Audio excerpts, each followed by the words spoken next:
la generación de los que le buscan, de los que buscan tu rostro, oh Dios de Jacob. Alzad puertas vuestras cabezas, y alzad vosotras puertas eternas, y entrará el Rey de Gloria. ¿Quién es este Rey de Gloria? Jehová el fuerte y valiente, Jehová el poderoso en batalla. Alzad puertas vuestras cabezas, y alzad vosotras puertas eternas, y entrará el Rey de Gloria. ¿Quién es este Rey de Gloria? Jehová de los ejércitos, Él es Rey de la gloria. Amén. Amén. Gracias, oh bendito Señor. Esa es tu palabra, Señor. Ese es un salmo maravilloso, donde nosotros somos llamados a abrir las puertas de este lugar, porque entra el Rey de gloria, porque entra nuestro Señor en la majestad de su santidad, en el cual hoy podemos poner nuestras fuerzas, nuestras cargas, porque Él las llevará. Entramos a tu santo reposo, bendito Dios, y líbranos, Señor, de ser de aquellos que tú digas que no entraremos en tu reposo. Bendito Dios, guárdanos. Por eso ante ti ponemos nuestras maldades e iniquidades, Señor, para que seas limpiándonos de toda inmundicia y perversidad, de labios, de pensamientos, de acciones, y podamos consagrar este maravilloso día a tu nombre, al nombre que es sobre todo nombre, al nombre de tu Hijo amado, en el cual tú tienes complacencia, en el cual tú tienes deleite. E inclínanos, Señor, a hacer todo de la mejor manera, a hacer todo como tú lo demandas, como tu palabra nos lo enseña, a darte honor y gloria, a reverenciarte a ti, Señor, porque tú eres el Rey. Tú eres el Dios majestuoso. Aquí no venimos a hablar de nuestras necesidades, de nuestras cargas. No venimos a hablar de ello. Venimos a celebrar fiesta a tu nombre, a que tu nombre sea exaltado y glorificado, que tu nombre sea magnificado, Señor. Porque tú eres supremo y digno de alabanza. Tú eres el eterno. Tú eres el Dios trascendente, el que está allá por encima de todas las cosas, pero que también eres inmanente, que estás acá con nosotros, que estás en nosotros. Y por eso rendimos honores a ti, Señor. Gracias, oh bendito. En tus manos encomendamos, Señor, este culto precioso, este culto de alabanza, este culto de adoración, este culto de predicación de tu palabra, de ofrendas a tu nombre. Llénanos, Señor, para hacer una forma sabia, prudente, decorosa, honrosa. Llénanos para hacerlo de una manera donde hayamos dejado todo el mundo atrás y nos concentremos para hacer una adoración conforme es de tu agrado. En tus manos estamos, para gloria y honra de tu nombre. Amén y amén. Vamos ahora a la confesión de fe. En el decreto de Dios, que es el capítulo 3, y el ordinal 5 y 6.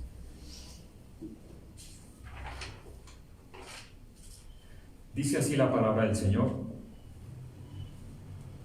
a los humanos que están predestinados para vida, Dios, antes de la fundación del mundo, según su propósito eterno e inmutable, y el consejo secreto y beneplácito de su voluntad, los ha escogido en Cristo para gloria eterna, meramente por su libre gracia y amor, sin que ninguna otra cosa en la criatura, como condición o causa, lo moviera a ello. 6. Así como Dios ha designado a los escogidos para la gloria, de la misma manera, por el propósito eterno y libérrimo de su voluntad, ha preordenado todos los medios para ello. Por lo tanto, los que son escogidos, habiendo caído en Adán, son redimidos por Cristo, eficazmente llamados a la fe en Cristo por su Espíritu, obrando a su debido tiempo, son justificados, adoptados, santificados y guardados por su poder, mediante la fe para salvación. Nadie más es redimido por Cristo, o eficazmente llamado, justificado, adoptado, santificado y salvado, sino solamente los escogidos. A Dios sea la gloria, porque tenemos ese privilegio de haber sido llamados, pero antes de haber sido escogidos y guiados por su poder, guardados por su palabra. A Él sea la gloria por los siglos de los siglos. Amén. Vamos a nuestros himnarios, mis amados hermanos, al himno número 49.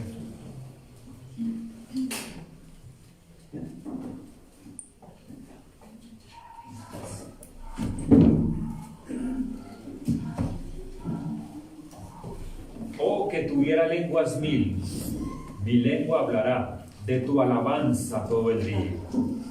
Vamos a hacerlo con júbilo, mis hermanos. Amén.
Una cosa es que no nos sepamos muy bien el himno y otra es que parezcamos pasmados.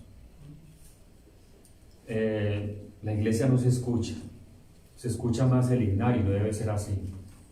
Aquí decía en este himno que con júbilo y parecemos muertos. Así que vamos a hacer el siguiente himno, pero es un himno más calmado, no es con júbilo. Pero vamos a hacerlo es para el Señor, no para los hombres, no para que nos escuchen los hombres. Y no le estoy pidiendo para escucharlo yo, es para nuestro Rey que lo debemos hacer. Vamos al himno 315.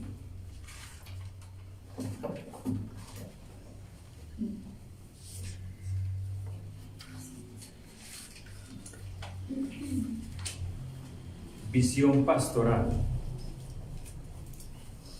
Miren muy bien lo que dice ahí. Consentimiento. Consentimiento. Porque siéntase una de esas ovejas. No se sienta de las 99 que él dejó. Siéntase como una oveja que anda extraviada. Porque nos creemos que somos de las 99. A veces vivimos en un fariseísmo que decimos que nosotros no necesitamos que nuestro Dios, nuestro Señor nos busque. Y Él, como nuestro pastor, nos busca. Por eso, mis amados hermanos, vamos a hacerlo con ese sentimiento de gratitud a nuestro Señor, porque hacemos parte de esa oveja que muchas veces se descarría.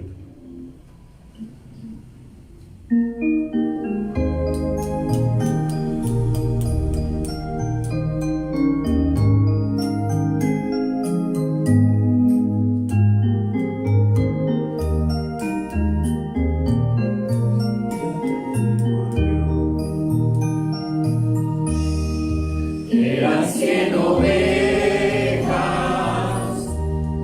las de su rebaño. Eran 100 ovejas que amante cuidó. Pero una tarde, al contarlas todas,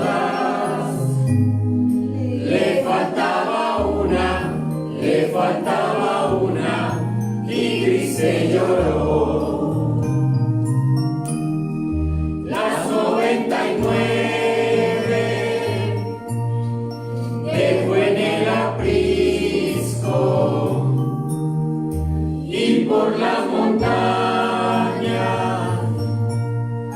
a buscarla fue. La encontró llorando,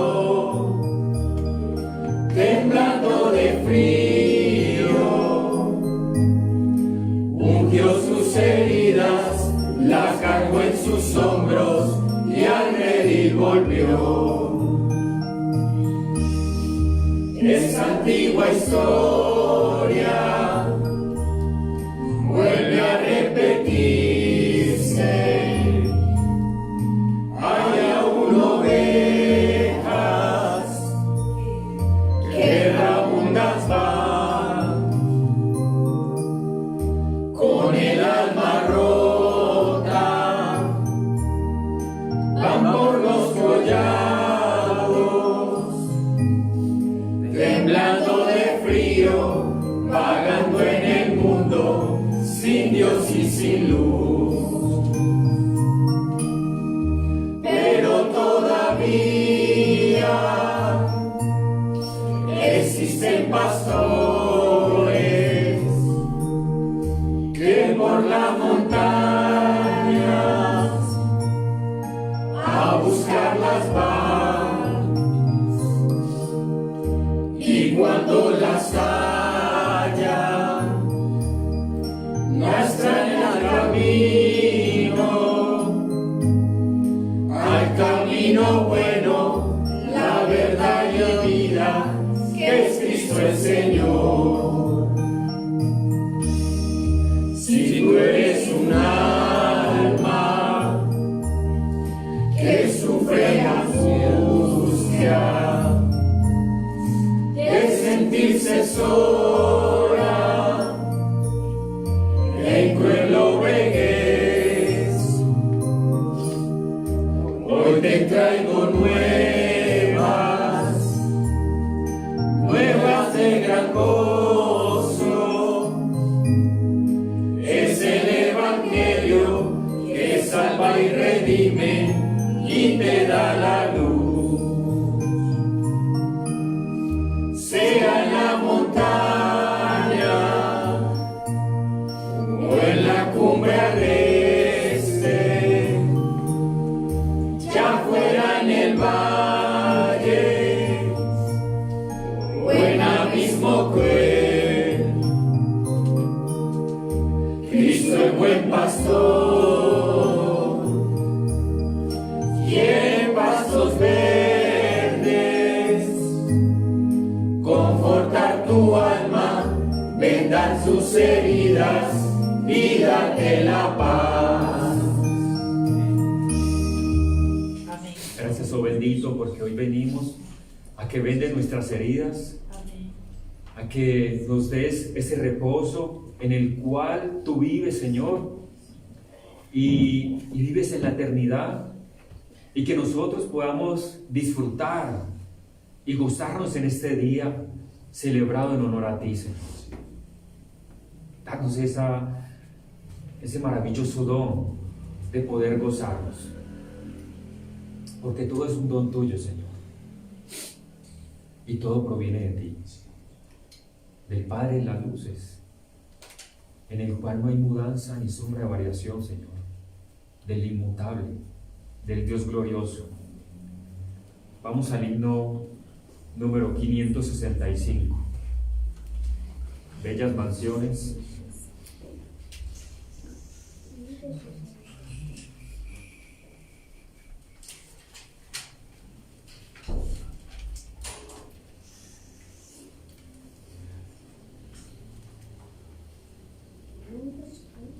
El lugar que nuestro Señor ha ido a prepararnos y en el cual con entusiasmo vamos a cantar, porque nos esperan esas mansiones gloriosas. Amén.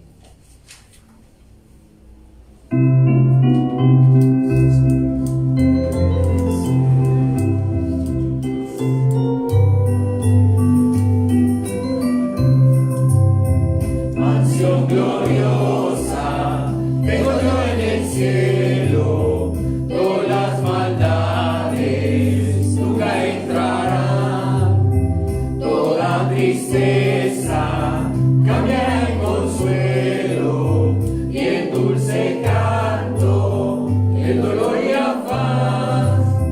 Bellas mansiones hay allá en la gloria, tendré la mía, el gozo sin par. Suenan las notas de la gran victoria, voy pues con gozo a mi dulce hogar. En este mundo predomina el llanto, somos sujetos al dolor fatal, mas en el cielo cesará el quebranto y por los siglos nunca habrá más mal. Bellas mansiones hay allá en la gloria, tendré en la mía el gozo sin par. Suenan las notas de la grata victoria, voy pues con gozo a mi dulce hogar. Amigo mío, cuánto anhelo yo verte, libre de penas y de turbación. A Jesucristo debes ya entregarte, tendrás también una bella mansión. Bellas mansiones hay allá en la gloria, tendré en la mía el gozo sin par. Suenan las notas de la grata victoria, voy pues con gozo a mi dulce hogar. ¿Cuántos con gozo quieren ir al dulce hogar? Amén. Pero ¿sabe qué le dijeron amén? A que quieren partir ya. ¿Cuántos están conscientes de que quieren partir ya hacia la eternidad?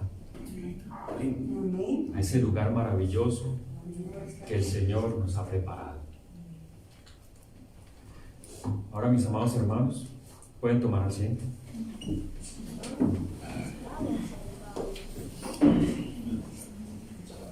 Y vamos a orar por la Iglesia Bautista Palabra de Gracia en Cochabamba, Bolivia. Amado Señor y Padre de la Gloria, queremos colocar a nuestra hermana Iglesia Bautista Palabra de Gracia en Cochabamba, Bolivia, por los pastores Daniel Vilca, Jeremías Vilca y Alfredo Nogales. Seas tú, Señor, conduciendo a esta amada hermana Iglesia, Señor, por buenos pasos, siempre guardada por tu palabra, Señor. Que tu palabra en este lugar corre sea glorificada. Que seas tú añadiendo a esta iglesia los que han de ser salvos en este lugar, Señor.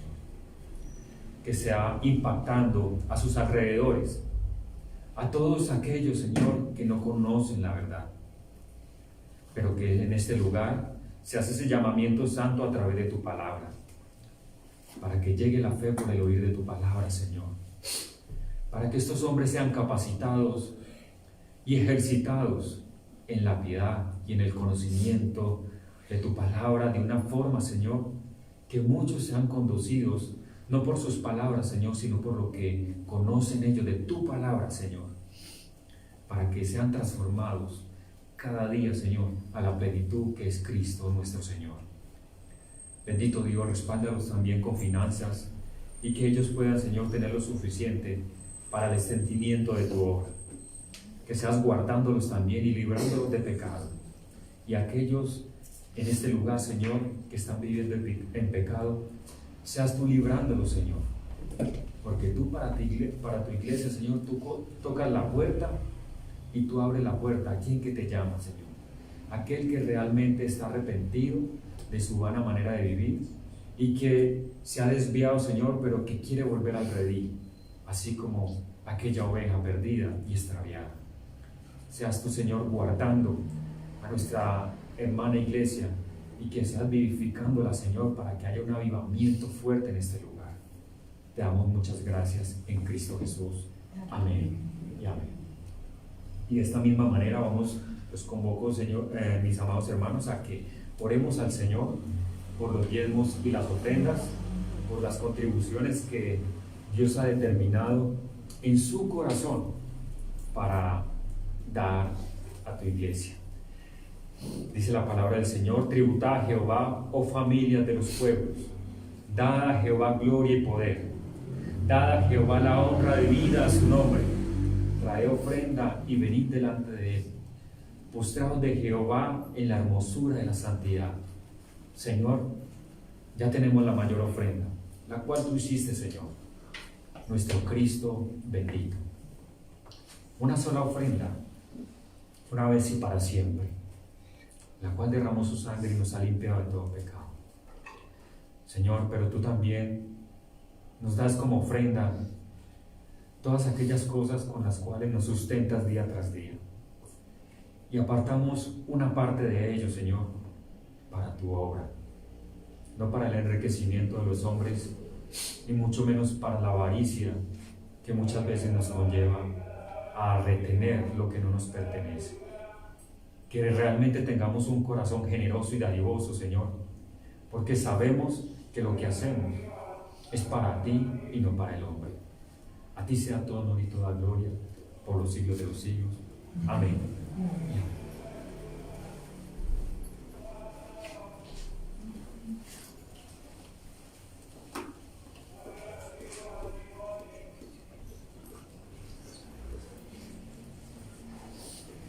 Mientras nuestro hermano Alessandro toma las ofrendas, yo invito al hermano, lo dejo con el hermano Rafael, que es quien nos va a enseñar la palabra en este día, nos va a predicar la palabra, y que sea él dirigiéndonos para mostrarnos a Cristo a través de esta santa palabra que hemos leído. Muchas gracias, mis hermanos.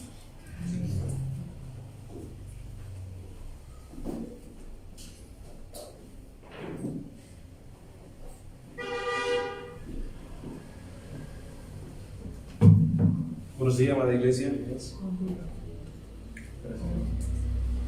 nos bendiga.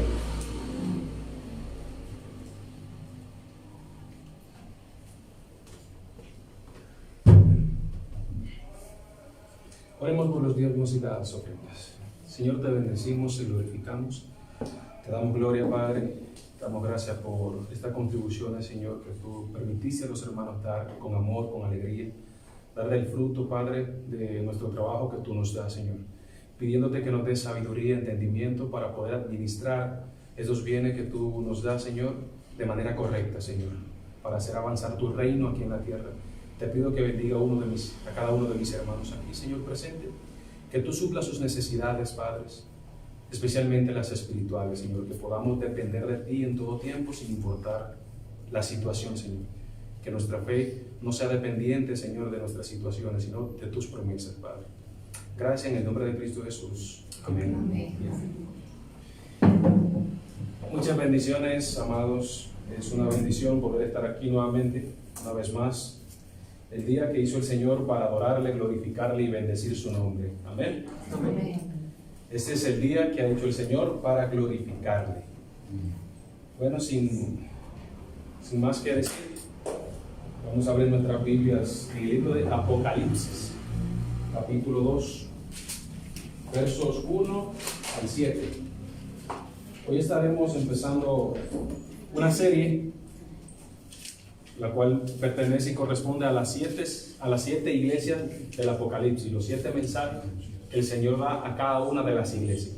Hoy no corresponde Apocalipsis 2, 1 al 7. Hoy no corresponde la primera iglesia, el primer mensaje, que es a la iglesia de Éfeso, Y leemos en el capítulo 2 de Apocalipsis, del 1 al 7.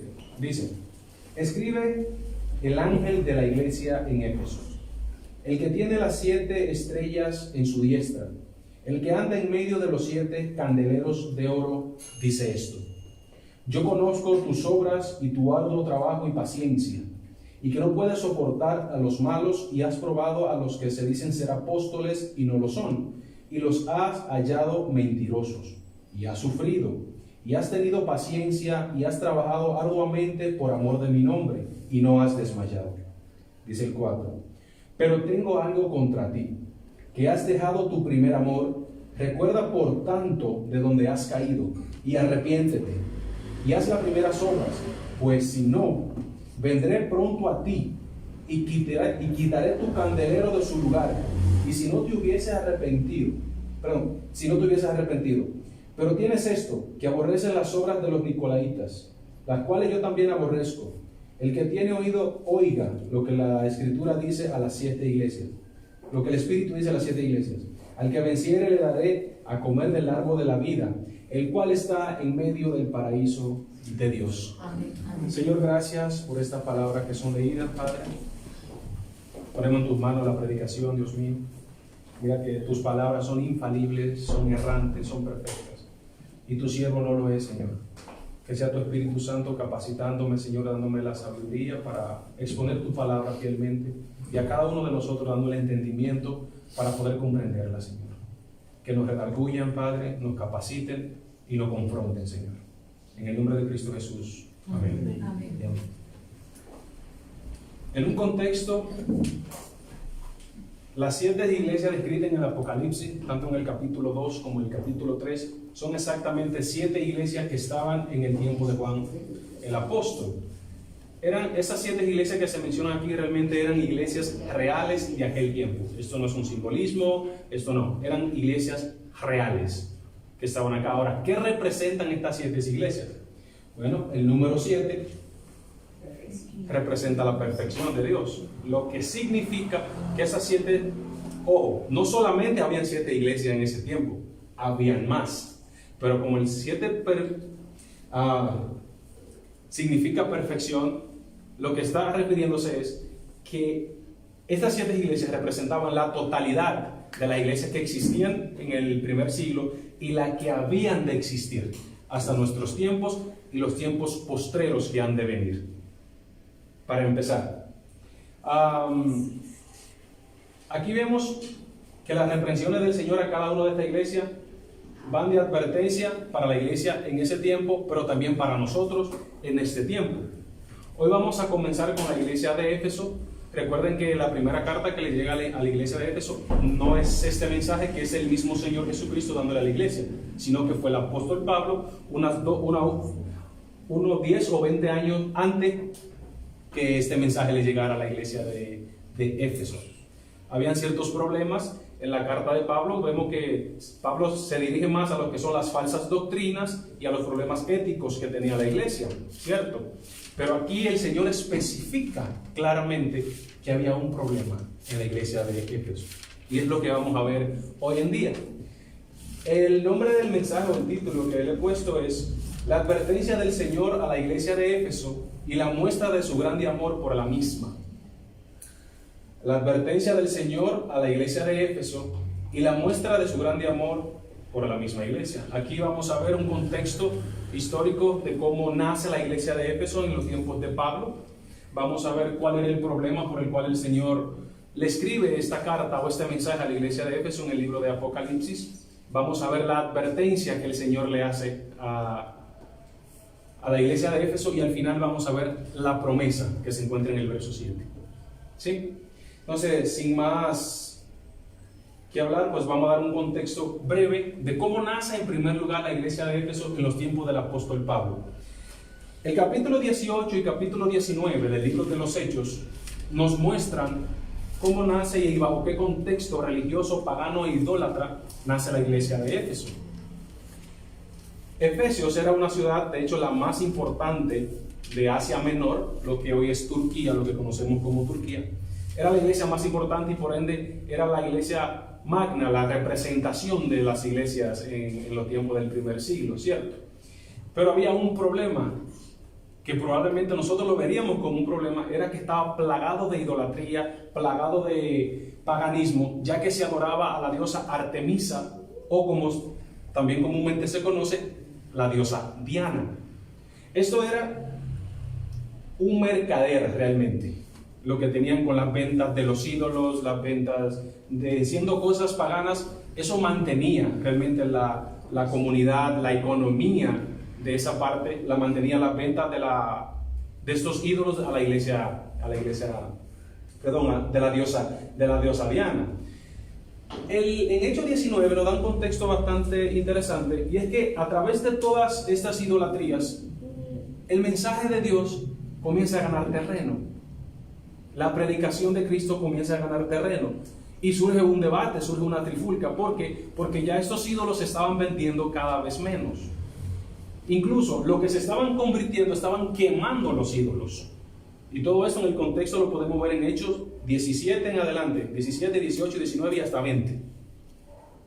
Entonces, la iglesia de Éfeso nace precisamente con ese celo, con ese fervor de la predicación, y Éfeso se convierte en la metrópoli de evangelismo. La central del evangelismo se convierte en Éfeso, y no solamente se queda en Efesios, sino que va a toda Asia. Porque estos hermanos comenzaron con un ferviente amor por la predicación, por la propagación del evangelio, por la predicación de la palabra del Señor, y que todos la conocieran, a pesar de ser una ciudad pagana e idólatra. Y fue tanto la expansión y el impacto que tuvo la predicación, que la idolatría comenzó a menguar en la ciudad. Y esto lo vemos en el libro de los Hechos, capítulo 19, del verso 23 al 33, donde se llama esta trifulca. Entonces, mis hermanos, en este contexto de idolatría, de paganismo, es donde surge la iglesia de Éfeso, donde más adelante, cuando Pablo sale, deja a Timoteo como pastor. 1 Timoteo 1:3. Según la tradición de Ireneo, después queda el apóstol Pablo, fue Tíquico y unos más, y después queda el apóstol Juan como encargado de la iglesia de Efesios. ¿Por qué le hago este contexto? ¿Por qué le explico de este fervor, de este ferviente amor que tenía la iglesia de Éfeso? Porque esto nos va a ayudar a entender por qué es el reclamo del Señor a la iglesia de Éfeso en Apocalipsis. Y de hecho era un amor tan grande que el mismo apóstol Pablo en la carta que le envía alrededor de 60-62 después de escrito, en el capítulo 1, verso 15, reconoce el amor que tiene la iglesia de Éfeso por predicar el evangelio unos a otros. Era una iglesia fermentada en el amor, fermentada en las cosas de Dios, una iglesia que amaba realmente a Dios, amaba las cosas de Dios, amaba cumplir los mandamientos que el Señor le había dado a través del apóstol Pablo. Recuerdan que aquí también en esa iglesia estaba Aquila, estaba Priscila, estaba Apolos, y eran grandes predicadores y amantes de las cosas de Dios. O sea, era una iglesia que tenía el poder de Dios y ese celo y ese fervor por predicar la palabra del Señor. Pero hay un contraste entonces en el libro de Apocalipsis, porque hay una queja del Señor contra la iglesia. Y eso es lo que vamos a estar viendo hoy, esa advertencia que el Señor le hace a la iglesia de Éfeso. Así que hoy vamos a tomar y vamos a desglosar verso por verso estos 7 versos que hemos leído, porque son de suma importancia, y este pequeño contexto nos va a ayudar a entender el por qué el Señor le hace esta sugerencia, esta advertencia a la iglesia de Éfeso. Leemos el primer verso del capítulo 2. Dice: Escribe al ángel de la iglesia en Éfeso, el que tiene las 7 estrellas en su diestra, el que anda en medio de los 7 candeleros de oro, dice esto. Aquí hay algo para resaltar. En primer lugar, ¿quién es el ángel? ¿Qué son las 7 estrellas? ¿Y qué son los candeleros? Esto nos va a ayudar a entender el mensaje completo a la iglesia de Éfeso. En primer lugar, ¿quién es el ángel? Es el anciano de la iglesia. Cristo.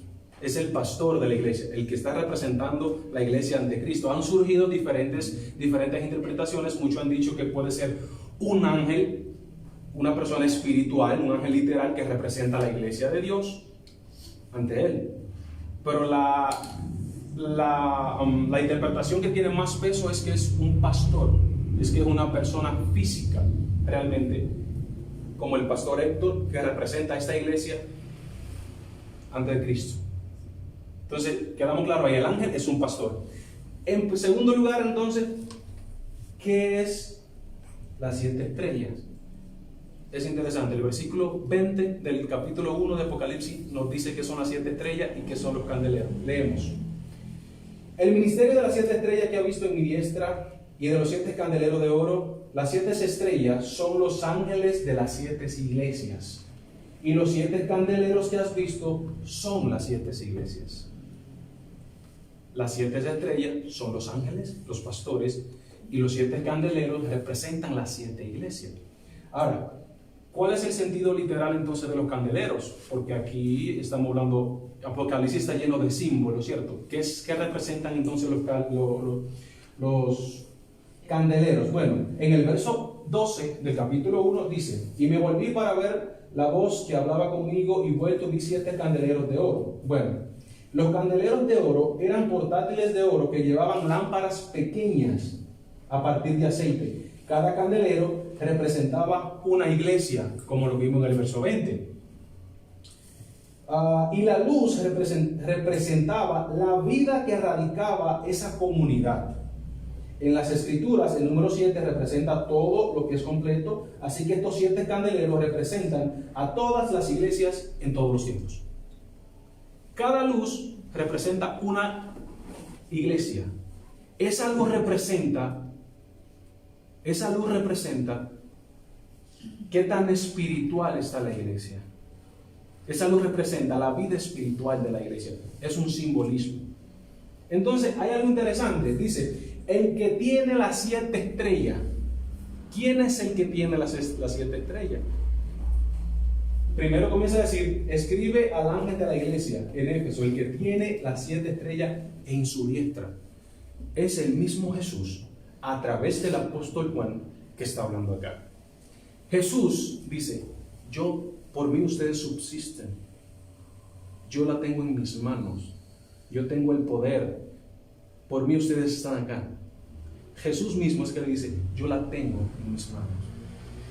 El que tiene las 7 estrellas en la mano, el que tiene los 7 pastores que representan a todos los pastores o los ángeles o los mensajeros del Señor a través de la historia. Eso es lo que está diciendo acá. Entonces, como ya vimos, el ángel es un pastor. Las 7 estrellas son los ángeles o los pastores, y los candeleros representan cada iglesia a nivel universal. Ese es el verso 1. ¿Por qué explico esto? Porque esto nos va a ayudar a entender luego que el Señor va a decir: porque si no, quitaré su candelero. Y ya como entendemos lo que es el candelero, que era una luz, y aquí habla simbólicamente, entonces vamos a entender mejor lo que es el mensaje que el Señor quiere darle a la iglesia de Jesús. Entonces, ahora viene con los elogios. Verso 2, verso 3 y verso 6 vienen los elogios, y comienza el Señor. Es increíble que el Señor le hace una queja a la iglesia, pero comienza elogiándola. No pasa con otras iglesias. Por ejemplo, en la Odisea el Señor no lo hace, pero en Esmirna y Filadelfia, en Esmirna y Filadelfia el Señor no haya queja. Y aquí hay un elogio, hay una advertencia, luego hay otro elogio y después está la promesa. Y comenzamos con los elogios. Dice el verso 2 y 3: yo conozco tus obras y tu arduo trabajo y paciencia, y que no puedes soportar los malos, y has probado a los que se dicen ser apóstoles y no lo son, y los has hallado mentirosos, y has sufrido, y has tenido paciencia, y has trabajado arduamente por amor de mi nombre, y no has desmayado. Dice el verso 6. Pero tienes esto, que aborreces las obras de los nicolaitas, las cuales yo también aborrezco. Es un elogio que el Señor comienza dándole a la iglesia. ¿Por qué dice el Señor, yo conozco tus obras y tu arduo trabajo y que soporta y que has soportado con paciencia? Esta iglesia a la que el apóstol Juan le está escribiendo, aunque fue aquella iglesia que se fundó, habían pasado unas 4 o 5 décadas después de haber sido fundada la iglesia de Éfeso. A lo que Juan le está hablando aquí probablemente es a la segunda o a la tercera generación de la iglesia de Éfeso. A lo que Pablo le escribe, y Pablo fue allá encargado de la iglesia, fue a la primera generación. Entonces, estas personas aquí probablemente sean los bisabuelos o los abuelos de estos que están nuevos acá, en este tiempo. Entonces, ¿por qué el Señor le dice, conozco tus obras que has soportado? Porque la iglesia se había mantenido firme. La iglesia se había mantenido a pesar de las situaciones, a pesar de estas idolatrías, a pesar de estas adoraciones a la diosa Diana, a pesar de las falsas enseñanzas. Esa iglesia se había mantenido fiel al Señor, se había mantenido fiel a la doctrina. Y tenían discernimiento espiritual. ¿Por qué sabemos esto? Porque la Biblia nos acaba de decir ahorita mismo que han probado a los que dicen ser apóstoles y no lo son. Y lo has encontrado mentiroso. Significa que dentro de la iglesia también habían falsos cristianos o pseudos cristianos. Entonces, esto es un vivo ejemplo, un claro ejemplo de lo que la iglesia en sí deberían ser hoy. Deben ser iglesias preparadas en el Señor, con celo en el Señor, amor a la doctrina del Señor. Cuando digo doctrina me refiero a esto, a la palabra del Señor. Y es interesante ver que el verso 3 dice al final, y has trabajado arduamente por amor de mi nombre. Y cuando leemos el verso 4, que es la advertencia, dice, has dejado tu primer amor. ¿Cómo entendemos esto aquí? El Señor comienza a decirle que han hecho todas esas cosas por amor de su nombre y de repente dice, pero has dejado tu primer amor. ¿Cómo entendemos esta parte acá? Si el Señor la elogia tanto, si el Señor dice que han soportado con paciencia, si el Señor dice que tienen discernimiento espiritual y que todo lo han hecho por amor a Él, ¿por qué ahorita dice, pero tengo algo contra ti? Y es que ha dejado tu primer amor. ¿No se ve eso como una contradicción? Todo por amor de mi nombre y has dejado tu primer amor. Y aquí se basa el reclamo del Señor a la iglesia de Éfeso. En primer lugar, por esto es importante el contexto que le di. La iglesia de Éfeso comenzó con ese amor ferviente por la palabra del Señor, por la expansión del evangelio, y se convierte en la central de evangelismo de toda Asia Menor, donde estaban las 7 iglesias. ¿Cierto? Entonces, ¿a qué se refiere el Señor cuando dice, pero tengo algo contra ti, que has dejado tu primer amor? Se refiere, mis queridos hermanos, lo voy a leer. Se refiere a ese fervor y a esa pasión por la prédica del Evangelio del Señor Jesucristo. La iglesia se había centrado únicamente en la doctrina, se había centrado únicamente en defender la doctrina bíblica, pero se había olvidado de propagar el Evangelio, se había olvidado de compartir la palabra del Señor, se había olvidado de expandir el reino de Dios predicando la palabra del Señor. A eso el Señor se refiere hoy día. Se refería a la iglesia de Éfeso. Ese primer amor que perdió era esa pasión que caracterizaba a la iglesia de Éfeso en los tiempos de Pablo, por predicar, porque todo el mundo conociera la palabra del Señor, porque todo el mundo se arrepintiera, porque todo el mundo viniera a los pies de Cristo. Esa pasión se había apagado en la iglesia de Éfeso. Esta segunda o tercera generación se había centrado en la doctrina, en entender la doctrina, en aplicar la doctrina. Y está bien, pero se habían olvidado en propagar el Evangelio de Cristo. Y esto es lo que el Señor le está reclamando a ellos. Ustedes han soportado con paciencia. Ustedes conocen quiénes son los falsos y quiénes son los verdaderos. pero se han olvidado de llevar a la práctica esto que dice acá. Se han olvidado de propagar el evangelio. Y por eso el Señor le dice, han perdido su primer amor. Ese ferviente amor de predicar la palabra del Señor se había perdido. Y no eran que no amaban al Señor, lo amaban, porque el mismo Señor lo dice. Y han soportado por amor a mi nombre. O sea, el Señor reconoce que la iglesia de Éfeso lo ama y que viven en una doctrina sana y que entienden la palabra del Señor, pero se olvidaron de predicarla. Se olvidaron de expandir el reino. Ese ferviente amor que tenían ya no lo tenían. Muchos han dicho que probablemente esto significa que entre los hermanos no se llevaban bien, pero viendo el contexto no es eso lo que alude, sino es a predicar la palabra del Señor. Se le había olvidado la gran comisión: ir y predicar la palabra del Señor. Y lamentablemente en nuestras iglesias hoy día esto puede suceder y está sucediendo. Muchas veces nos centramos en la palabra del Señor, muchas veces nos centramos en aprender la palabra del Señor, en comprenderla, en darle una buena interpretación en el sentido, en el contexto que tiene. Y no está mal, mis queridos hermanos. La misma Biblia nos manda a escudriñar la palabra del Señor, pero no solamente escudriñarla, sino a expandirla para que otros puedan venir al arrepentimiento. Porque es por el oír de la palabra del Señor que van a venir. No es por cuánta teología yo sé.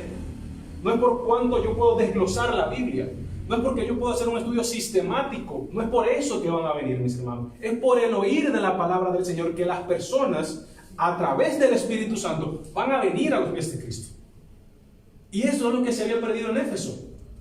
Y es lo que muchas veces nosotros hemos perdido también. A nosotros se nos ha olvidado, o no hemos sido solícitos, o no hemos tomado importante esta tarea de predicar el Evangelio de Dios a todas las naciones, como nos dice la palabra. Por eso me encanta leer a Pablo. Pablo decía: yo quiero predicar a Cristo donde Cristo no es conocido. Yo quiero llevar esa palabra. Y todo lo dejo. Para mí todo es basura por amor a Cristo. Pablo entendió el mensaje. Pablo entendió el propósito de cuál era ser cristiano, que es propagar el Evangelio, que es propagar esta palabra del Señor. Y muchas veces yo sé que a veces nos desalentamos y nos desanimamos como cristianos, porque muchas veces decimos: yo tengo 10 años predicando el Evangelio y ni siquiera he podido traer a mi vecino a la iglesia. Yo tengo 8 años predicando el Evangelio y no se ha convertido nadie. Yo tengo mi vida predicando el Evangelio y no he visto un alma que venga a la iglesia. Es que hemos entendido mal la gran comisión. Tu misión y mi misión no es hacer creyentes, es hacer discípulos. Los creyentes lo hace el Espíritu Santo, porque Él es quien convence de pecado, no yo. Y hemos entendido que nosotros tenemos que ser creyentes. No, mis hermanos, tú y yo tenemos que ser discípulos. Y hacemos discípulos discipulando con esto, enseñando esto. Si son cristianos o no, no importa. El Espíritu Santo es quien convence del pecado, hermanos míos. No eres tú, no soy yo, no es el pastor. Es el Espíritu Santo. Y a veces eso nos desalienta y nos desanima. Si tienes 10 años predicando el Evangelio, prepárate para el número 11, hermano, y sigue predicando el Evangelio. Si se convirtió uno, gloria al Señor. Si aceptaron 100 a Cristo, amén. Si no aceptó uno, hermano, con más amor seguir predicando. Esa pasión de la predicación, ese fervor de llevar el Evangelio de Cristo, tiene que mantenerse ¿hasta cuándo? Hasta que yo muera o Cristo venga, mis queridos hermanos. Eso lo había perdido la iglesia de Éfeso. Y muchas veces lo hemos perdido nosotros también acá hoy. Y es lamentable, mis queridos hermanos, que nosotros, llamándonos cristianos, pregoneros del Evangelio de Cristo, que somos atalayas, que somos los embajadores, estemos callados hoy, cuando más se necesita. Cuando más se necesita. Esto es lo que el Señor le está diciendo a la iglesia de Éfeso. Perdieron el primer amor. No es que no me aman, me aman. Y el Señor se lo reconoce. Me aman. Tienen discernimiento espiritual, que es importantísimo, que hoy no lo tenemos muchas veces. ¿Qué es el discernimiento espiritual? No es: Señor, revélame. No es: Señor, háblame. No es: Señor, muéstrame. Todo lo que el Señor tenía que mostrarte, revelarte y hablarte está aquí. ¿Cómo yo tengo discernimiento espiritual? Estudiando ese libro y comparando si el que se para aquí está realmente exponiendo la palabra correcta del Señor. Y por eso me llama la atención los hermanos bereanos en el libro de los Hechos. El apóstol Pablo le está predicando y ellos decían: espérate, Pablo, deja ver si lo que dice es verdad. Ellos verificaban si lo que el apóstol Pablo estaba diciendo era verdad. Eso es discernimiento. Muchas veces aquí se para una persona: uy, habla lindo el hermano, tiene muy buena oratoria, tiene muy buena homilética, es muy buen expositor el hermano, pero es fiel a la palabra. Predica realmente lo que dice la palabra del Señor. Está exponiendo fielmente lo que dice el texto. Y dijo un gran predicador que se le conoce como el príncipe de los predicadores, llamado Charles Haddon Spurgeon. Él decía: el discernimiento espiritual es saber distinguir entre la verdad y la casi verdad. Eso es tener un discernimiento espiritual. Incluso hoy vemos tantas ideologías. Uy, suena lindo, suena bien, pero detrás de todo eso, lo que viene es malo y terrible. Y por eso el apóstol Pablo se empeñaba siempre en predicar sobre las falsas doctrinas. Cuídense de los falsos maestros, cuídense de las falsas doctrinas, de las falsas ideologías. En Colosenses, como lo veíamos, cuídense de esas falsas ideologías. Eso es tener discernimiento. Y esta iglesia lo tenía, mis queridos hermanos, porque el Señor le dice: han probado a lo que dicen ser llamados ser apóstoles y no lo son, y lo has hallado mentiroso. Y en el verso 6 dice: y reconozco que ustedes aborrecen a las obras de los nicolaitas, que yo también las aborrezco. Tenían discernimiento, mis hermanos, tenían palabra, eran hombres doctos en la palabra del Señor, pero habían olvidado algo importante, mis queridos hermanos. Habían olvidado predicar ese conocimiento.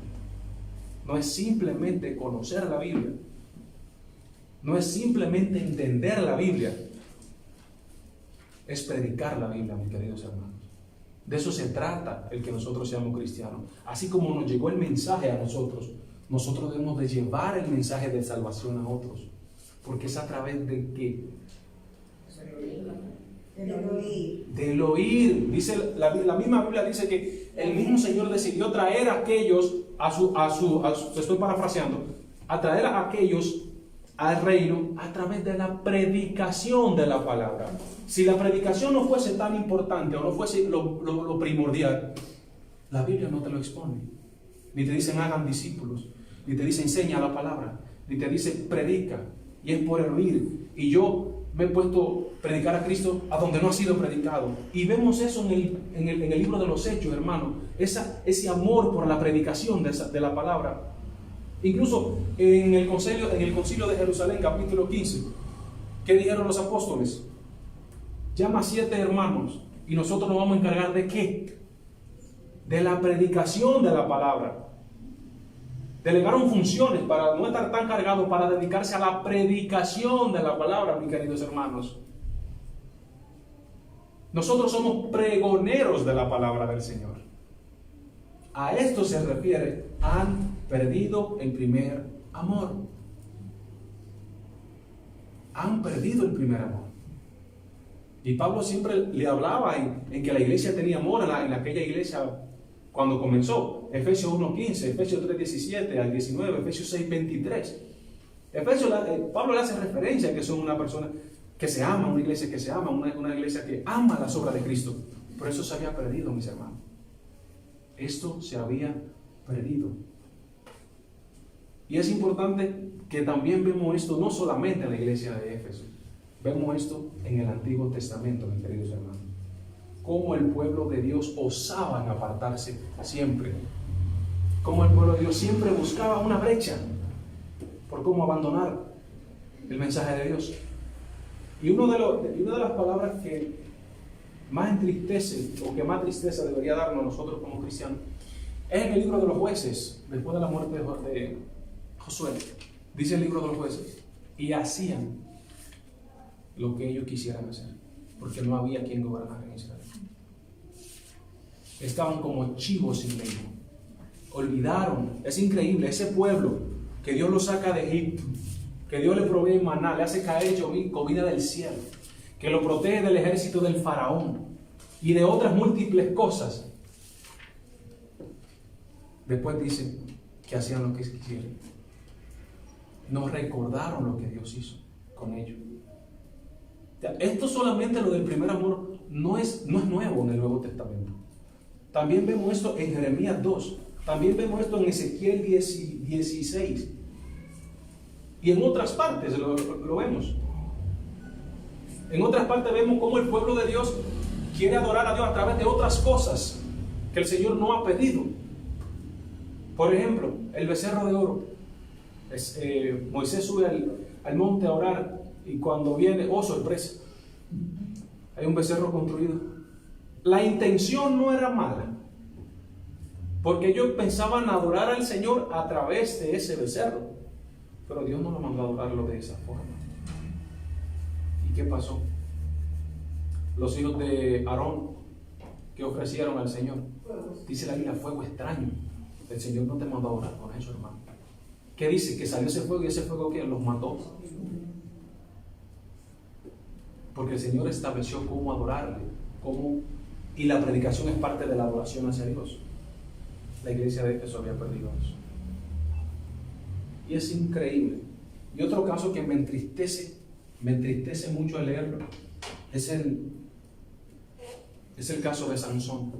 Sansón se volvió tan insensible a la presencia de Dios que dice que el Espíritu de Dios salió de Sansón y él no se dio cuenta. Yo leo eso y me entristece. Literal. Como muchas veces nosotros nos volvemos tan sabios de este libro. Cómo tendremos un entendimiento tan acorde a lo que dice el libro, pero cómo no lo mostramos en la práctica. Cómo somos tan fríos a predicar la palabra de Dios. Cómo no nos duele ver que aquellos que se están perdiendo, no nos duele a predicarle la palabra del Señor, a buscar la oportunidad de predicarle la palabra del Señor, a tener ese ferviente amor en nosotros por aquellos que no son salvos, como lo tuvo alguien contigo, como lo tuvo alguien conmigo, cuando nosotros lo que éramos eran merecedores del infierno. Suena duro, pero es verdad. Nosotros estábamos fuera de la presencia del Señor, estábamos apartados de la presencia del Señor, no éramos merecedores, pero Él nos hizo adeptos y nos trajo hacia Él. Y probablemente tú escuchaste una predicación que te movió, que te contristó, que te contrarrestó, a través de una predicación. Entonces, mi hermano, volvamos a ese primer amor, que muchas veces nosotros también lo tenemos muy alejado de la vida de nosotros como cristianos. Entonces, a eso es que se refiere realmente cuando habla de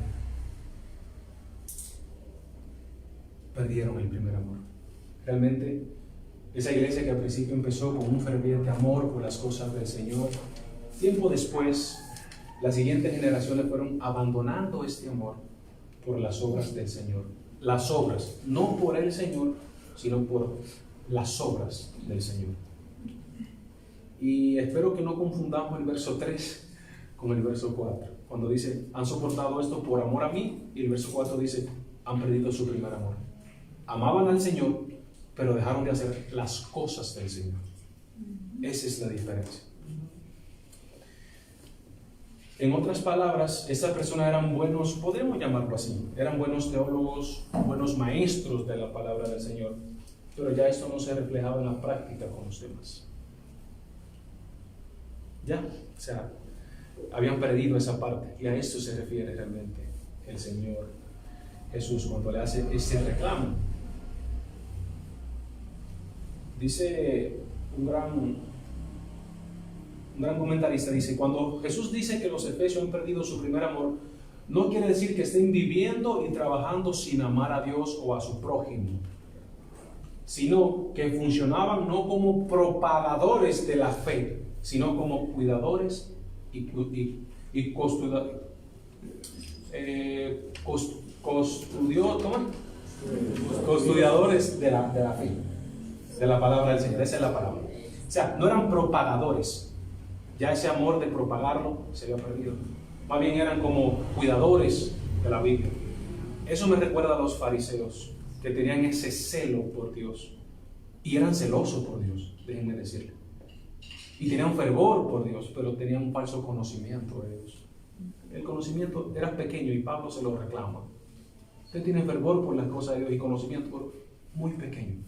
Y dijo Suel Michelén, el pastor, tener fervor por conocimiento simplemente es una religiosidad. Caemos en un legalismo.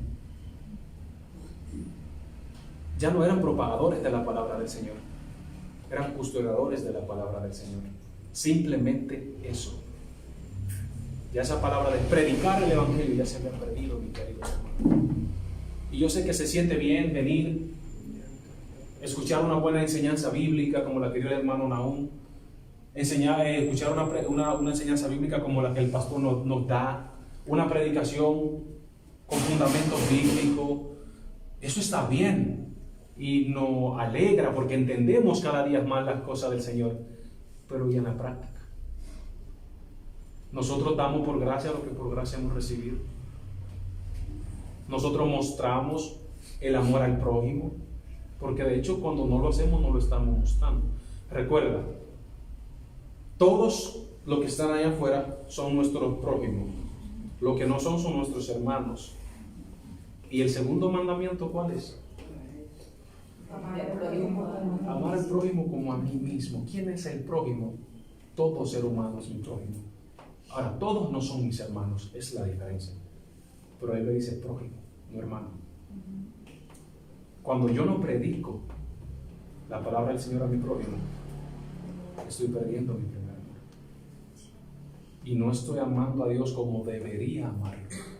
Que habían descuidado esta parte acá, los hermanos de la iglesia de Éfeso. Y no los hermanos de la iglesia de Éfeso, nosotros hoy día. Somos tan perezosos para predicarle a nuestros hermanos.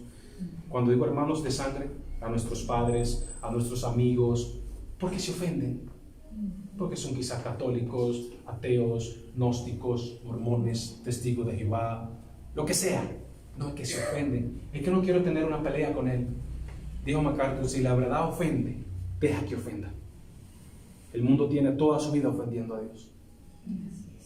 Si la verdad ofende, la verdad deja que ofenda. Deja que ofenda. Si él se ofende, bien, está haciendo tu trabajo, hermano. Dijo Lutero que si todo lo que él ha hecho no ha ofendido a nadie, en vano le ha hecho las cosas. Porque esto, mis queridos hermanos, va a ofender. Tú lees la primera palabra a una persona y va a ofender. Porque lo primero que va a atentar es contra su orgullo. Mi hermano, volvamos al primer amor. Volvamos a ese ferviente amor por predicar la palabra de Dios. O quizás no recuerdas cuando te convertiste aquella vez, esos primeros meses que tú querías comerte esa Biblia, que tú querías comerte esas predicaciones, que tú eras con ese ferviente amor, queriéndole hablar a todo el mundo del amor de Cristo, de cómo Cristo te cambió, de lo que tú sientes ahora, que tengo problemas pero siento una paz en mi corazón. Y cómo tú querías hablarles a todos. Bueno, ese fervor es que necesitamos de nuevo. Es como volver a ser principiantes en ese sentimiento cuando nos convertimos. En querer propagar a todo el mundo el Evangelio de Cristo. Y esto, mis queridos hermanos, era lo que estaba afectando a la iglesia de Éfeso. Hablaban en pocas palabras, hablaban acerca de obras, pero no de fe. De trabajo duro hasta el cansancio, pero no de amor. Subraya la paciencia, pero no hay reseña de esperanza. Simplemente era discernimiento de la palabra del Señor, simplemente era conocimiento de la palabra del Señor solamente. Cuando leemos tanto el Antiguo como el Nuevo Testamento, ¿cuál era el trabajo de los profetas? Que era propagar la palabra del Señor. ¿Cuál era el trabajo de los apóstoles, los discípulos? Propagar la palabra del Señor. Pues nosotros también tenemos la función. Y somos profetas, y somos embajadores, y somos ángeles, y somos discípulos. Quizás no lo somos en sí, de ser profetas o apóstoles, pero mis hermanos, la misma responsabilidad de predicar el Evangelio es la misma. No ha cambiado. Es un principio que todavía se mantiene intacto. El que tú prediques el Evangelio, el que yo predique el Evangelio, es un principio que se mantiene intacto desde la antigüedad hasta nuestros días y los días postreros de nuestros días. En pocas palabras, hasta que llegue el fin. Entonces, esta puede ser una iglesia que tenga discernimiento, puede ser una iglesia que ha soportado con paciencia los sufrimientos, puede ser una iglesia que se ha mantenido y ame al Señor, pero cuidémonos de caer en no predicar la palabra del Señor. Porque esa misma palabra, y vamos a ver la advertencia que no es nada buena, y esa misma palabra que vamos a leer ahorita, es la misma palabra que el Señor nos dice hoy.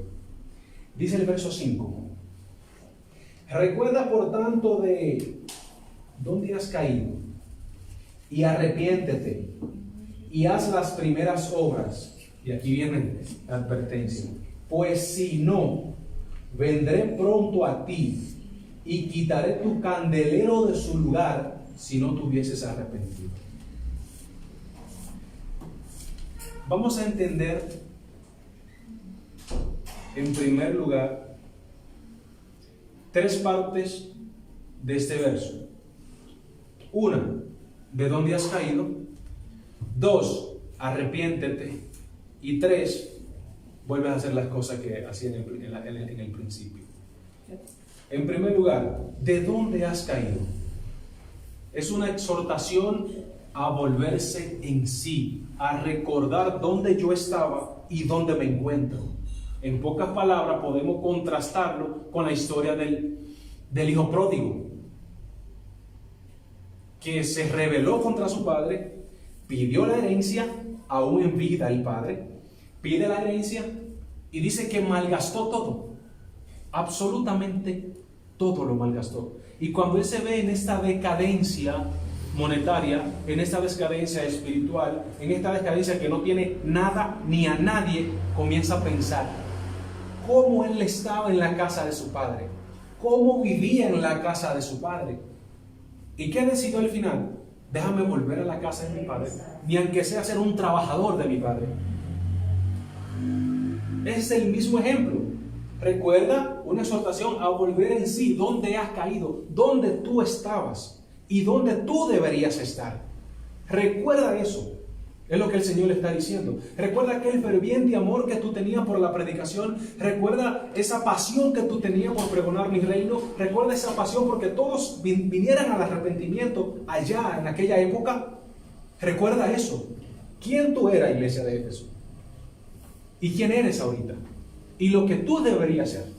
Porque Éfeso, vuelvo y le digo, era la representante de todas las iglesias, porque era la metrópoli.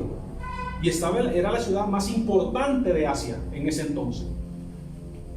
Era una ciudad rica, próspera, pero también pagana. Y en ese paganismo el Señor ayuda a que estos hombres de Dios expandan el Evangelio. Entonces, Éfeso, recuerda de dónde tú has caído. En segundo lugar, arrepiéntete. Que podamos entenderlo de una forma más sencilla es como: yo voy a una dirección equivocada y me doy un giro de 180 grados y tomo la dirección correcta. Eso es arrepentirse. Es darte media vuelta del camino de extravío, de volver a tu primer amor, a la íntima comunión del principio, pero que ahora se note. El arrepentimiento involucra ¿qué? Un cambio de mentalidad, de actitudes y de forma de vivir. Es decir, cambiar el rumbo de nuestras vidas en una trayectoria inversa. El Señor le está diciendo: vuelve a tu mentalidad que tenía al principio. Vuelve a la forma de vivir que tenía al principio. Cambia el rumbo de vida y vuélvete a ese principio donde comenzamos allá. Arrepiéntete. No era de arrepentimiento por sus pecados en sí. No lo entendamos así. Sino arrepentimiento porque habían dejado de hacer las cosas, las obras que tenían que hacer, que hacían en el principio. El Señor le está recordando: acuérdate allá, ¿cómo empezaste? Y mírate ahora cómo estás. En ese contexto el Señor le está diciendo, arrepiéntete. Y la otra palabra que la vemos que es la última, es vuelvan a hacer las primeras obras. Y solamente estamos en el 5, en el verso 5a. Después vamos a ver el 5b, que es la advertencia o la amenaza. Entonces, ¿qué quiere decir esto de vuelve a hacer las primeras obras? En pocas palabras, no tienen que hacer otra cosa nada más. No tienen que hacer más nada, perdón. Simplemente hacer lo mismo que hacían al principio. Pero ahora con un fruto de amor, la misma calidad que el primero. Y no se trata de aumentar la cantidad, sino de mejorar la calidad. No es aumentar, es mejorar. De esta forma el Señor le está diciendo, purifíquense, lávense, prepárense, arrepiéntanse, vuélvanse de nuevo a lo que eran antes. Porque el Señor viene por la iglesia sin mancha, sin arrugas, blanca, piadosa, que lo obedezca a Él. Porque la Biblia dice que las ovejas que son de Él escuchan su voz y ¿qué? Y le siguen. El Señor espera esto de esta iglesia y de cada uno de nosotros. Porque es que muchas veces somos tercos. Es que muchas veces queremos rebelarnos. Y lo importante de todo el caso es que sabemos lo que tenemos que hacer y no lo hacemos. Eso es rebeldía. Y es pecado delante del Señor. ¿Y sabe por qué todo esto cuando el Señor le dice, han caído de su primer amor? ¿Saben por qué es un peligro? En primer lugar, ¿qué nos dice primera de Juan 4:8? Que Dios es ¿qué? Dios es amor. Primera de Juan 4:8. Dios es amor. Hacer cualquier cosa que esté fuera de la esfera del amor de Dios es atentar contra su propia naturaleza. Cualquier cosa que se haga fuera del contexto de la esfera del amor de Dios atenta y es en contra de la propia naturaleza de Dios, porque Dios es amor. Ese es el peligro de hacer las cosas y de perder el primer amor y de hacer otras cosas que probablemente el Señor no nos dice que hiciese y descuidemos las cosas que Él sí nos dijo que hiciésemos. Y es lo que pasa hoy en día en nuestras iglesias, mis queridos hermanos. Estamos haciendo cosas que cuando tú lo comparas con el contexto bíblico es totalmente distinto. No tiene nada que ver. Y por eso daremos cuenta. Por eso nos llamarán a cuenta a nosotros. Entonces el Señor le está diciendo, recuerda quién era antes. Arrepiéntete y vuélvete a ese primer amor que tenía. Recuerda dónde has caído, arrepiéntete y vuelve a hacer las obras. Y dice el 5b, porque si no, aquí está la advertencia. Aquí está la advertencia. Porque si no, vendré pronto a ti y quitaré tu candelero de su lugar si no tuvieses ¿qué? Arrepentido. ¿Qué son los candeleros y qué representa?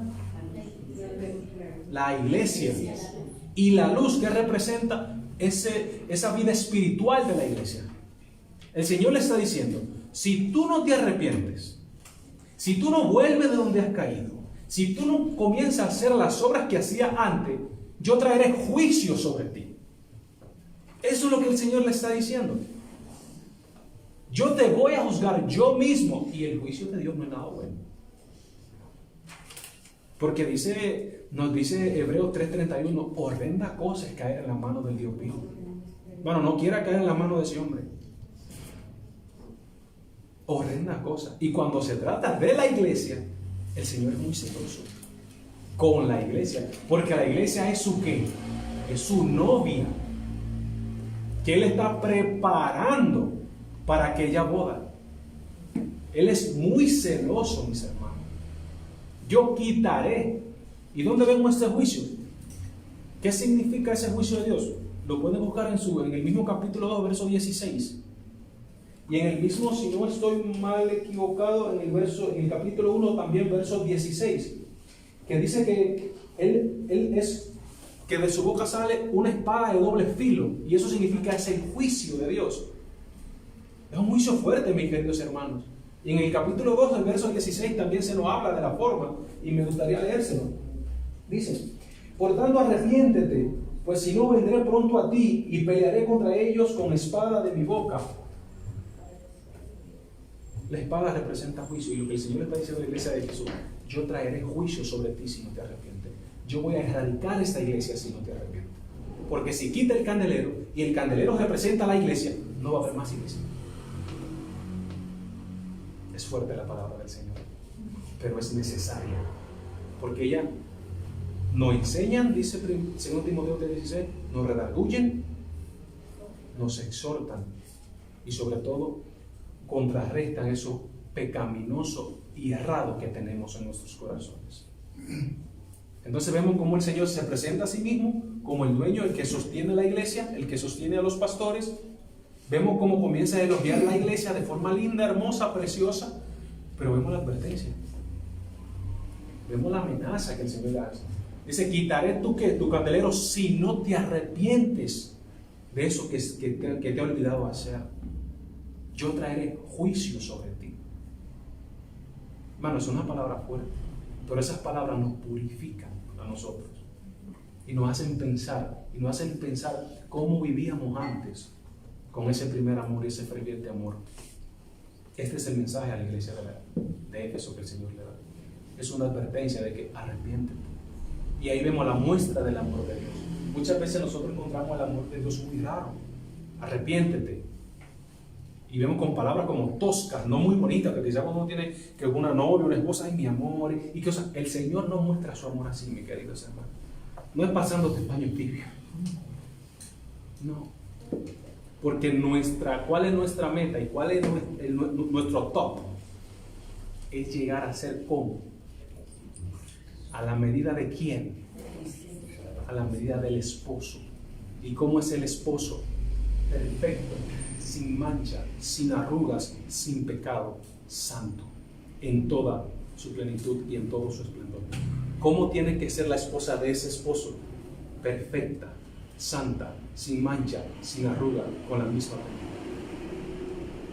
Por eso el Señor nos manda: arrepiéntete, purifícate, deja de hacer las cosas que a mí no me agradan. Y el Señor así nos muestra su amor. No es diciéndote: ven, hijito mío, no es como un papá Noé, ven, mira cariño. No, el Señor nos muestra su amor así. Créanme que Él no se lo va a mostrar así, mis queridos hermanos. Porque Él quiere que nosotros seamos santos cada día y que nos santifiquemos. Es una santificación progresiva mientras estemos en la tierra, porque todavía tenemos un remanente de pecado en nosotros y tenemos que irlo matando, mortificando.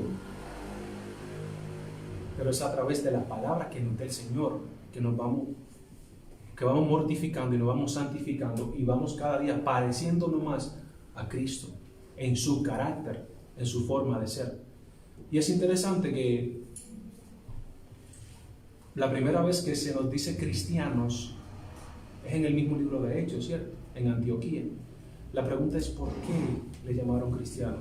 Cuando leemos dice que eran porque hablaban como Cristo, caminaban como Cristo, y las cosas que Cristo hacía, ellos las hacían. Y por eso le llamaron cristianos, seguidores de Cristo. Bueno, el usted decir yo soy cristiano implica mucho. No es, sí, yo soy cristiano, yo voy a la iglesia, Ríos de Gracia, iba a decir de Agua Viva, que estaba en Los Quichos, Ríos de Gracia, y mi pastor es Héctor Romero, y ya soy cristiano porque visito la iglesia, mi hermano. El más ateo visita la iglesia. El menos cristiano, el más diabólico, visita una iglesia. Ser cristiano no es venir a la iglesia, no es escuchar al pastor, no es pararse y cantar 2 himnos. No, el ser cristiano es parecerse a Cristo y hacer las obras que Cristo hace. Eso es el cristiano: tener un corazón renovado por el Espíritu Santo, tener una pasión y un fervor por predicar el Evangelio, por hacer las cosas que Cristo nos dijo que hiciese. Y una de las cosas que Él nos dijo que hiciese fue: vayan y prediquen el Evangelio solamente en Colombia, solamente en mi comunidad, solo mis vecinos. Dice la Biblia, a todas las naciones. ¿Sabe cuántas naciones hay? Aproximadamente 200. ¿Sabe cuántos grupos étnicos hay? La palabra nación es etnos, que es de grupos étnicos. ¿Sabe cuántos grupos étnicos hay en el mundo? 16,000. ¿Sabe cuántas faltan por predicarse? Casi la mitad. Más de un tercio de la población no ha escuchado el Evangelio de Dios. Y más allá, ni siquiera Biblias tienen en ese lugar. Decía un video que yo estaba viendo con un estudio respecto a la Gran Comisión. La Gran Comisión es más grande de lo que nosotros pensamos y más extensa. ¿Qué nosotros estamos haciendo por ganar a los perdidos? ¿Estamos apoyando en cierta forma a esos misioneros? ¿Nos estamos preparando nosotros para ser misioneros? ¿Para predicar el Evangelio? ¿Dónde? Donde Cristo no ha sido conocido. Dice Pablo que Él se propuso. Y esto, mis queridos hermanos, es lo que el Señor le reclama a los efesios. Y es lo que nos reclama hoy a nosotros como iglesia, como hijos de Él. Prediquen el Evangelio. Sean pregoneros de mi palabra. Porque Dios va a salvar a la gente es por escuchar, mis hermanos, la palabra del Señor. No es por revelación. No es que Dios es poderoso y puede hacer ciertas cosas. Sí. Pero Él dejó un estándar. Él dejó un estándar que es esto. Y Él dice que Él decidió salvar a las personas a través de la predicación. Prediquemos a Cristo, mis queridos hermanos. Prediquemos las buenas nuevas de Cristo. Prediquemos la salvación de Cristo de una forma correcta. No que el Señor tiene un plan perfecto para ti. Ese no es el Evangelio. Bueno, el de la prosperidad. Ese no es el Evangelio. El Evangelio es que tú le hagas reconocer que es pecador y que necesita arrepentirse porque necesita un Salvador. Ese es el Evangelio. La palabra, es interesante que el libro que nos muestra de predicación es el libro de los Hechos y la palabra amor no se encuentra ahí. En 28 capítulos. Hagan el estudio. Ahí no dice, el Señor te ama. Él tiene un plan maravilloso para ti. Ahí dice, arrepiéntanse. Ese es el Evangelio. En 28 capítulos la palabra amor no aparece en el libro de los Hechos. Es arrepiéntanse. Conviértanse a Cristo. Esa palabra se aparece muchas veces. Hermano, y eso es lo que la iglesia hoy día está perdiendo. La predicación de la palabra. La predicación del verdadero evangelio de la palabra. De recordarnos dónde estábamos y hasta dónde hemos caído. Que necesitamos arrepentirnos y necesitamos hacer esas primeras obras que hacíamos. Y que ese ferviente amor, pedíselo al Señor, que nos vuelva a nosotros y que queremos ser pregoneros de su palabra. Si no tenemos ese amor, ese fervor, pidámoslo. Si está falta de sabiduría, dice el Señor en el libro de Juan, Santiago, pidan al Señor. Y Él dice que la da por abundancia. Da mucha. Entonces, mis hermanos, vamos a hacer las obras que hacíamos en el principio. Con ese ferviente amor. Dice el verso 6, ya para ir terminando, el Señor sigue elogiándolo a la iglesia. Después que lo amenaza, lo sigue elogiando. Dice el 6, pero tienes esto, que aborreces las obras de los nicolaitas, las cuales yo también aborrezco. No quiero pasar mucho tiempo en este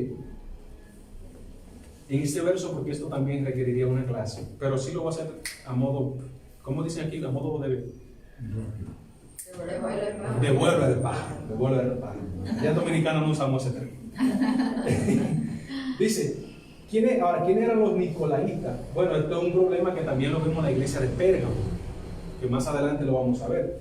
Pero según se trataba de una herejía similar a la enseñanza de Balaam. Nicolaita significa que el que conquista el pueblo. Según Ireneo, un padre de la iglesia, escribió que su fundador fue el mismo Nicolás, que se eligió como diácono en el verso 6 de los Hechos, uno de los 7 diáconos, pero que él siempre fue un creyente falso, que después se volvió apóstata. De ahí viene la palabra nicolaita, de un falso evangelio que se predicaba, de una falsa doctrina que se predicaba, y la Biblia nos hace mucha referencia a contrarrestar y a tener cuidado. Mayormente Pablo siempre escribía sobre las falsas doctrinas, cuídense de los falsos apóstoles, y el mismo libro de Apocalipsis nos manda a cuidar de eso. que vendrán muchos, y de hecho en el capítulo 24 de Mateo, el Señor dice, y vendrán muchos en mi nombre, y a muchos engañarán. Y nos manda a cuidarnos de esos falsos apóstoles y profetas. Hoy en día tenemos más apóstoles que yo no sé qué cosa, y el profeta fulano, yo creo que hasta querubín van a salir ahorita. Pero hoy tenemos profetas y apóstoles, hermanos, como la iglesia de Jesús, probemos si de verdad son apóstoles. Entonces dice el verso 7, y esta es la promesa, y es algo hermoso. Dice el verso 7, el que tiene oído, oiga lo que el Espíritu dice a las iglesias. Al que venciere, le daré a comer del árbol de la vida, el cual está en medio del paraíso de Dios. Esto automáticamente nos lleva ¿a dónde? Al Génesis. Automáticamente nos lleva al Génesis. Bien, ¿quiénes son los que vencen? Los cristianos verdaderos. ¿Que están dónde? Según el verso 1, en la diestra del Señor Jesucristo. Él es quien nos sustenta, Él es quien nos fortalece, Él es quien suple nuestras necesidades espirituales. Lo que estamos en las manos, en la diestra del Señor, somos los que vamos a vencer y comeremos. Hasta ahorita tenemos una probadita, porque ya pertenecemos a ese reino. Pero hasta ahorita tenemos una probadita y estamos disfrutando de forma así lo que es el reino de Dios. Pero cuando venzamos, que tengamos esa plenitud, vamos a estar con Cristo toda una vida, toda una eternidad adorándole, que esa es la misión fundamental del hombre creado: adorar a Dios y gozar de Él para siempre. Esa es la promesa. A pesar de que el Señor lo corrige, lo amenaza, le da una esperanza. Amén. Ese es nuestro Dios. Él hace que tú conozcas tus errores. Él hace que tú te arrepientas de tus errores. Él te da el castigo por tus errores, pero también te da una esperanza. Amén.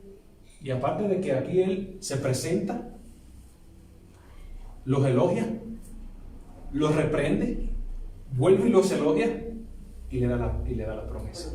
Ese es nuestro Dios. Y la misma aplicación, mis queridos hermanos, que era para la iglesia de Éfeso, también es para nosotros, mis queridos hermanos. Si no estamos haciendo estas obras, vamos a pensar lo que éramos, vamos a arrepentirnos por no hacer las obras de Cristo y vamos a hacer las primeras obras que hacíamos con ese ferviente amor que teníamos. Si no lo tenemos, pidámoselo al Señor, que Él nos lo va a dar. Él nos va a conceder ese amor ferviente que necesitamos para hacer las obras que hacíamos en el principio, de predicar el Evangelio a toda la criatura, a todo el mundo. Probablemente no tengamos que ir a todo el mundo, pero así todo su alrededor. Dice la Biblia, primero en Jerusalén, o sea, primero los de la casa y después a todo el resto. La palabra de Dios comenzó a predicarse en Jerusalén, en la casa. Y a ustedes, mis queridos hermanos que me ven, quizás si alguno no es cristiano, probablemente pensarás que no tendrás que arrepentirte por las cosas porque no perteneces a una iglesia, pero sí debes de recordar de dónde has caído, debes de arrepentirte y pensar en hacer las cosas por las cuales tú fuiste creado, porque caíste de la presencia del Señor cuando Adán pecó y necesitas arrepentirte por tus pecados para restaurar esa relación que se perdió y volver a hacer esas obras por el cual Adán fue creado, que fue adorar y administrar las cosas que Dios nos puso. Así que arrepiéntete, oramos para que Dios te conceda ese don de la fe y puedas venir y gozar con nosotros en nombre de Cristo. Y amada iglesia, Dios le bendiga, Dios le guarde y oremos. Señor, te damos gracias, te bendecimos, te glorificamos, te damos gloria. Gracias, Señor, por este mensaje que tú nos das a través del apóstol Pablo, del apóstol Juan, a esta iglesia de Éfeso, Señor, que también nos sirve a nosotros, Padre. Gracias por exhortarnos, Padre. Gracias por hacernos ver que muchas veces estamos fallando, Señor, que no estamos haciendo lo que tú, Señor, nos dijiste que hiciésemos, Padre. Ayúdanos, Señor, a pensar de lo que éramos. Ayúdanos a arrepentirnos, Señor, por esas cosas que hemos dejado de hacer, que hemos sido negligentes, Señor. Y ayúdanos a hacer esas primeras obras, Señor, con ese ferviente amor, Padre. Si no lo tenemos, Señor, pedimos por Él, Señor, para que tú seas dándonos, Señor, esa sabiduría, ese coraje que necesitamos para predicar tu palabra, Padre. Te pido por la iglesia, Señor, que tú ayudes a cada uno de mis hermanos, Señor, que tú suplas las necesidades espirituales que cada uno tenemos, Padre. Y de manera especial quiero pedirte o seguirte pidiendo, Señor, por nuestro pastor Héctor, Señor, que sea tú, Padre, en primer lugar, dándole fuerza, fortaleza, aumentando su fe y su confianza en ti, en este proceso, Padre, que le está pasando de salud. Si es tu voluntad, Señor, de sanarlo, que así sea. Es la nuestra, Padre. Pero ayúdame a esperar en ti, ayúdame a confiar en ti, Señor. Y a saber que todo lo que está pasando, Señor, es porque tú así quieres que pase, Señor. Y todo está fuera, Señor, y todo está controlado, Padre, y nada está fuera de tu voluntad. Descansamos en tu sabiduría, descansamos en tu soberanía, Señor, y que tú todo lo puedes, Padre. Recibe la honra y la gloria, en el nombre de Cristo Jesús. Amén y amén.